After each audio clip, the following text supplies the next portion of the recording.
I want to talk to you this morning about my relationship to the communities that I participate in. And I tend to divide them up into two groups of benefits and responsibilities. The individual members, the roots, and the others, the people we support outside of our membership.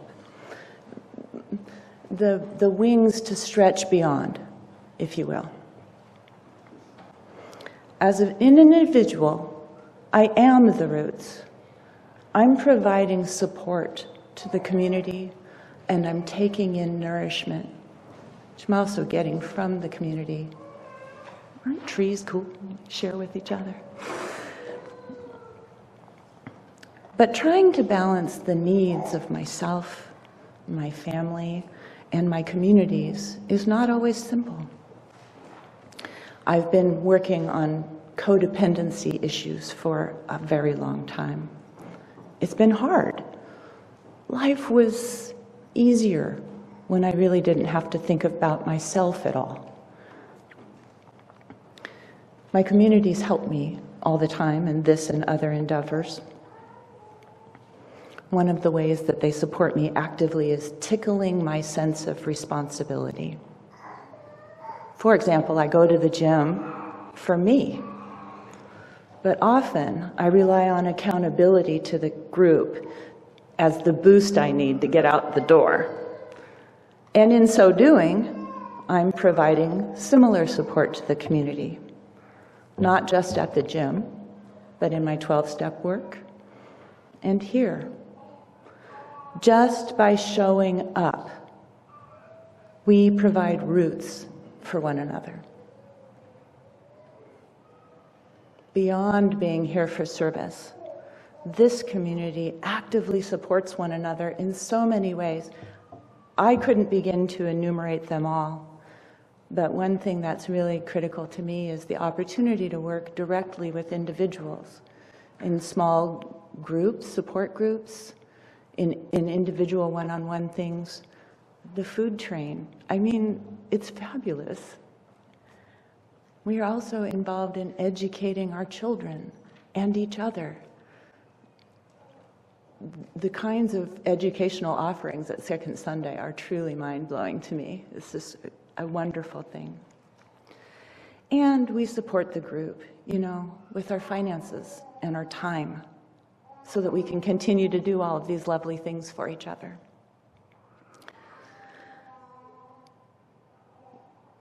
This congregation at Willamette Falls supports the community so well that I find it quite easy to support it back. Many of my friends are concerned about the broader world and worry about the future. We have so much to do close to home that politics and global concerns can be truly overwhelming. Yet we feel a need to do something. Grousing on Facebook is just not cutting it.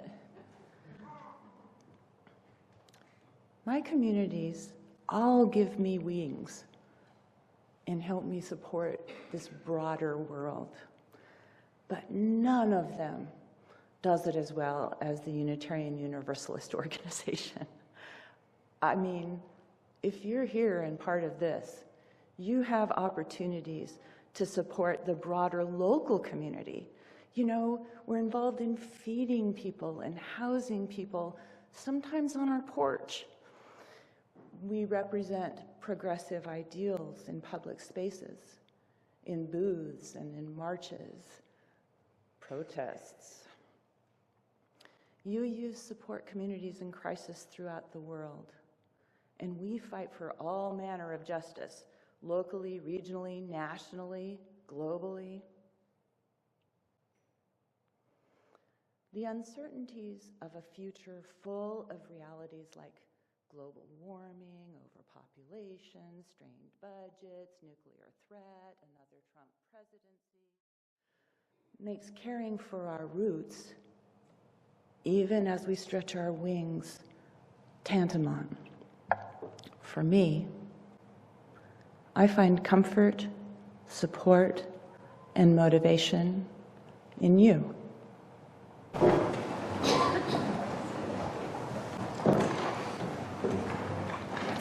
Our reading today is the Where I'm From poem that the congregation wrote together last week about this congregation. I am from the silver chalice. I am from the piano and the Povey brothers' stained glass windows. I am from the tall towers and the open doors of the big pink church, from ginkgo trees glistening yellow in autumn. I am from wooden pews and the RE wing. From wherever and whatever you are welcome here.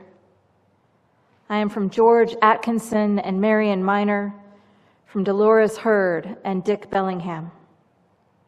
From potlucks and conversation, from singing and community meetings, from fellowship and the congregation, from merger and dancing in the park, from caring for our Japanese friends who were interned during World War II. I am from You Are Welcome Here, from Which Door Do I Use?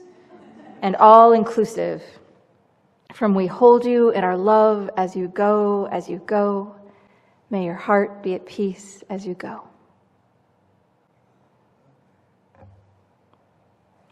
Last week, we wrote poems about where we're from, both as individuals and as a congregation. And this week, we're going to talk about who we are now and where we might be going. And so I'm going to start by getting a sense, and for all of us, a visual sense of who is in the room, so to say. You don't have to participate. You always have the right to pass. But I'd be really happy if you did. You don't have to stand, but if you just raise your hands, I would be really grateful. How many of us are 21? 22? I'm kidding.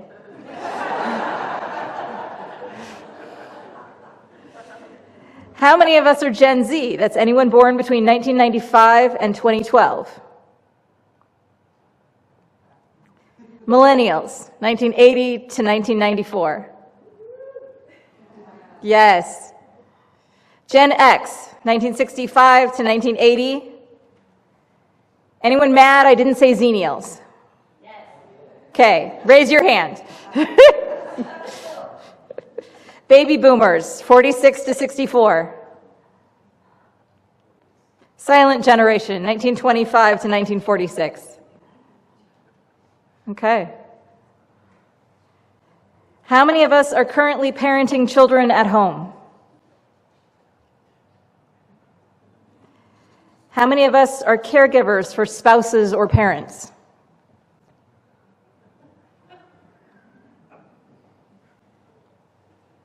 How many of us identify as women? As men? How many of us reject that binary altogether?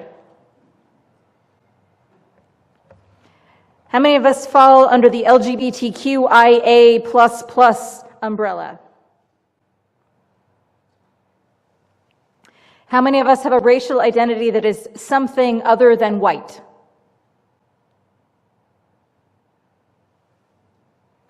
How many of us participate in a social group at church? Choir counts. How many of us volunteer on a committee or a leadership team at church? How many of us volunteer in the community through this congregation, so with Hope or Feed the Hungry? How many of us volunteer in the community in other ways?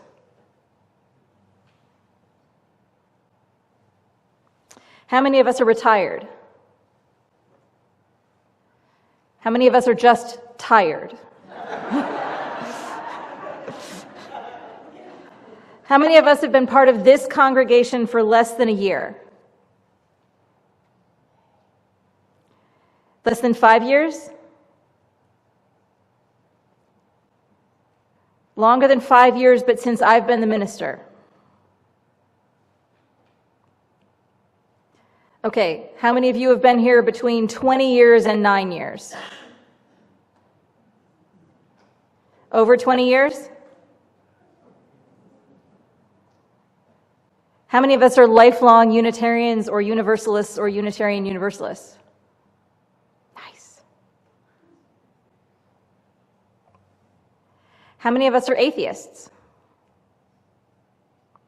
Agnostics? Humanists? Some sort of creative force in the universe, mystery, God, love, but not the old white guy on a cloud. An omnipotent, all-powerful God. Pagans? We are, in a lot of ways, a really diverse group. We are, in some ways, fairly homogenous. And this isn't uncommon. When someone asks me about Unitarian Universalists, I tend to say that we are a group of people who believe in something greater than ourselves. But what that something is varies widely. It can be God, or science, or the power of gathered humanity. But we believe that we are greater together than we are alone, and that our job is to make this world a better place in the here and now, because we don't know what happens afterwards. And you may well have a different understanding of what Unitarian Universalism is, and that's okay. We are free to choose and within reason to define it for ourselves. Bless you. This congregation looks really different than it did 175 years ago or 100 years ago. This congregation looks very different than it did 5 years ago. You saw some hands. Unitarian Universalism is a living tradition, and our congregations are part of that living tradition. But there are also things that are different about this congregation compared to some other Unitarian Universalist congregations. Some of those things are amazing, some maybe not so much.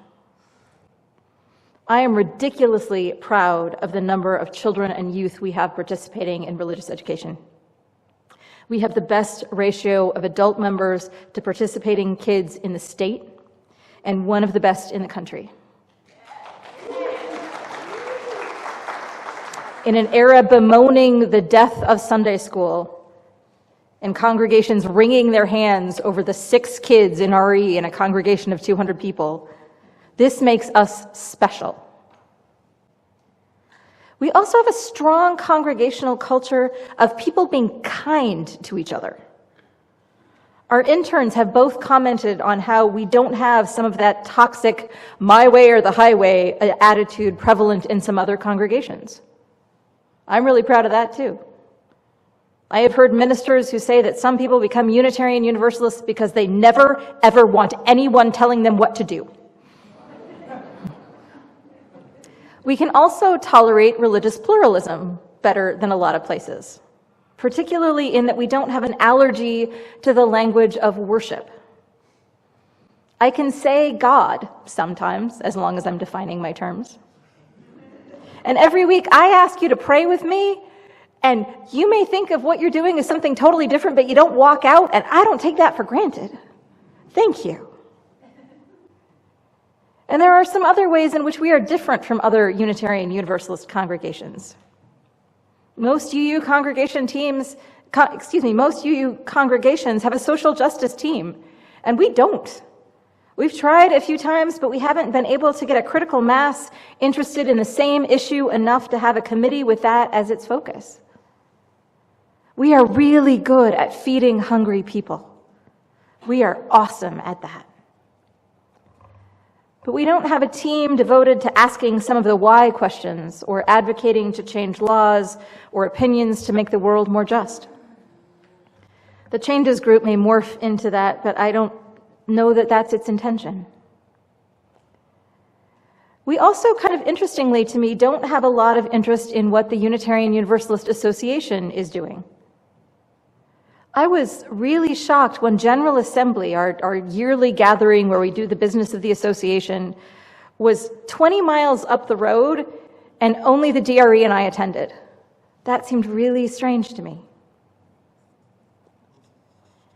Sally and Floyd are our regional chalice lighter coordinators, and Richard Powell and I both serve on the board of the Cascadia Growth Fund, which provides financial support to Unitarian Universalist congregations throughout the Pacific Northwest.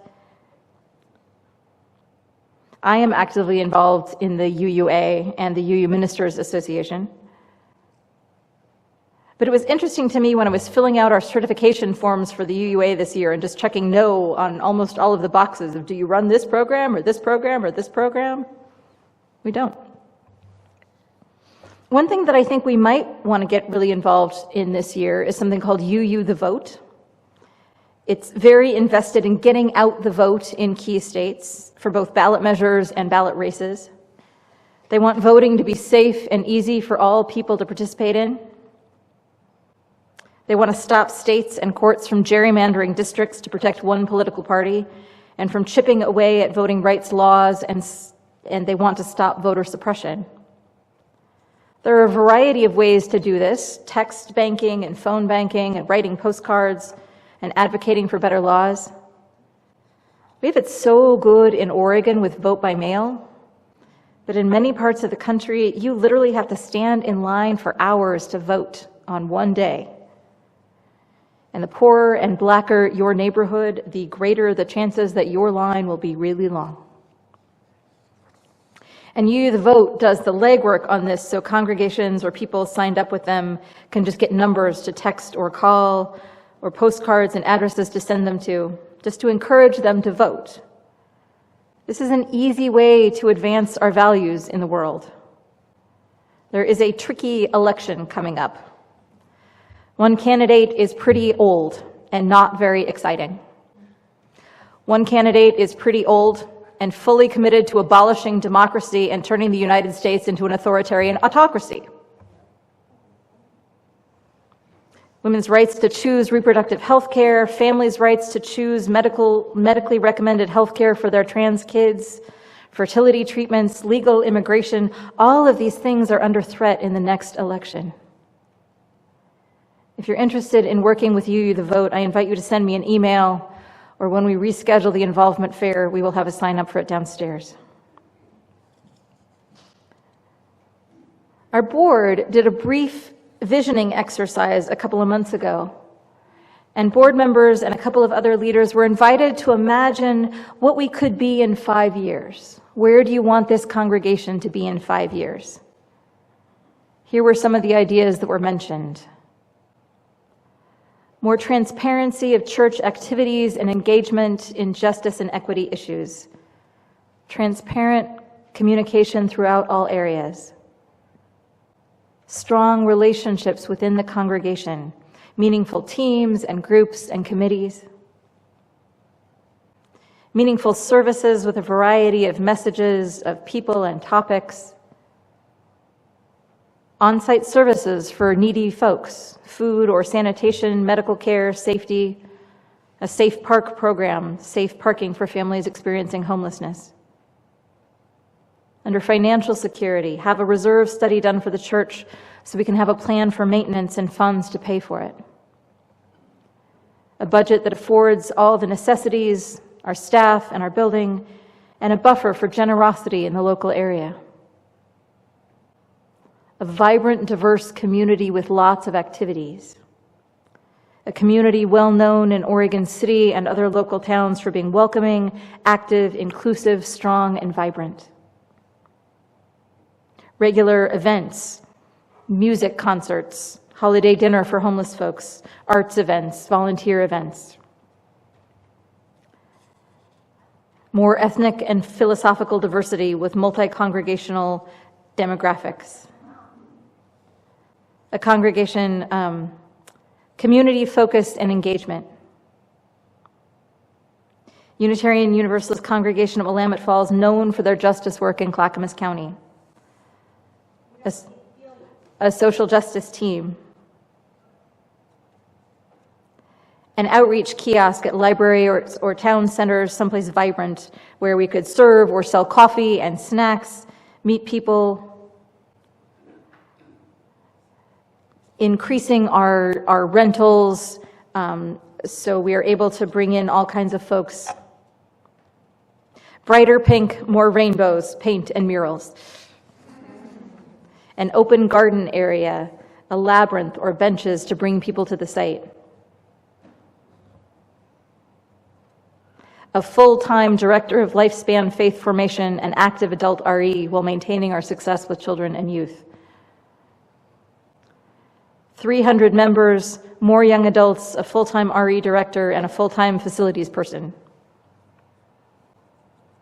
A half-time membership coordinator. An expanded OWL program beyond middle school, a senior youth, elementary, and adults. A robust musical program, and even a youth choir. What are your ideas for where we could go? What are your ideas for what you would like this congregation to be? We'll be doing more work on that in the months ahead. Finally, I want to talk really briefly about where the UUA is going. After a couple of years of gathering and study and gathering information from over 10,000 Unitarian Universalists, the Article 2 Commission came up with a revised Article 2. Article 2 is what we know as our 7 principles: justice, the inherent worth and dignity of every person, justice, equity, and compassion in human relations. Goes on. They're in the front of your gray hymnal. And that was written in the 1980s, and while they're important statements most of us resonate strongly with, they could use a little freshening up.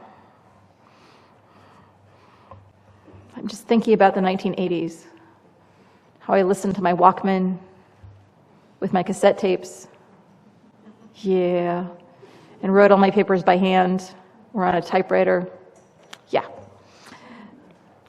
The board also asked that the commission create a new Article 2 that flows a little better, that has some poetry, and in particular centers our key value of love.